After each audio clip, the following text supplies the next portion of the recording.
ವಿಚಾರವಾಗಿ ಕೆಸರು ಗದ್ದೆಯಲ್ಲಿ ಎರಡು ಕುಟುಂಬಗಳ ನಡುವೆ ಫೈಟ್.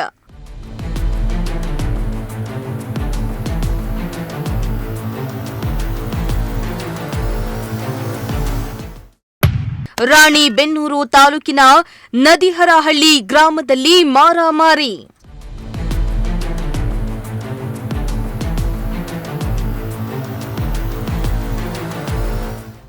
ಎಸ್ ವೀಕ್ಷಕರ, ಇತ್ತೀಚಿನ ದಿನಗಳಲ್ಲಿ ಆಸ್ತಿ ಜಮೀನಿಗಾಗಿ ಹೊಡೆದಾಟ ಬಡಿದಾಟ ಸರ್ವೇ ಸಾಮಾನ್ಯ ಆಗೋಗಿದೆ.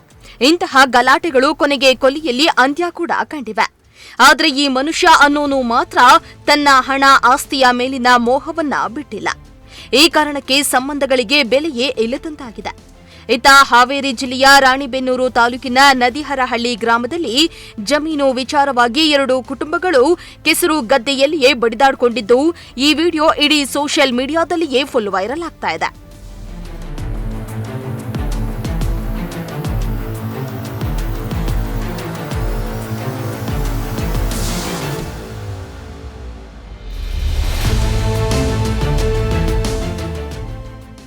ಹೌದು, ನದಿಹರಹಳ್ಳಿ ಗ್ರಾಮದ ಕೋಟೆಗೌಡ್ರು ಮತ್ತು ಚನ್ನಗೌಡ್ರು ಕುಟುಂಬಗಳ ನಡುವೆ 8 ಎಕರೆ ಗದ್ದೆ ಸಲುವಾಗಿ ಈ ಘಟನೆ ನಡೆದಿದ್ದು, ಪರಸ್ಪರ ದೊಣ್ಣೆಗಳನ್ನ ಹಿಡಿದುಕೊಂಡು ಕೆಸರು ಗದ್ದೆಯಲ್ಲಿ ಹೊಡೆದಾಡಿಕೊಂಡಿದ್ದಾರೆ.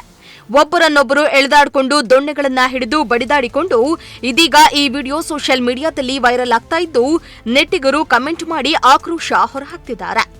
ಎರಡು ಕುಟುಂಬ ಸದಸ್ಯರಿಗೆ ಗಂಭೀರ ಗಾಯಗಳಾಗಿದ್ದು, ರಾಣಿಬೆನ್ನೂರು ತಾಲೂಕಿನ ಆಸ್ಪತ್ರೆ ಹಾಗೂ ಹಾವೇರಿ ಜಿಲ್ಲಾಸ್ಪತ್ರೆಗೆ ಗಾಯಾಳುಗಳು ದಾಖಲಾಗಿದ್ದಾರೆ. ಇನ್ನು ಈ ಸಂಬಂಧ ಕುಮಾರಪಟ್ಟಣ ಪೊಲೀಸ್ ಠಾಣೆಯ ವ್ಯಾಪ್ತಿಯಲ್ಲಿ ಪ್ರಕರಣ ದಾಖಲಾಗಿದೆ. Bureau report, Prajashakti TV.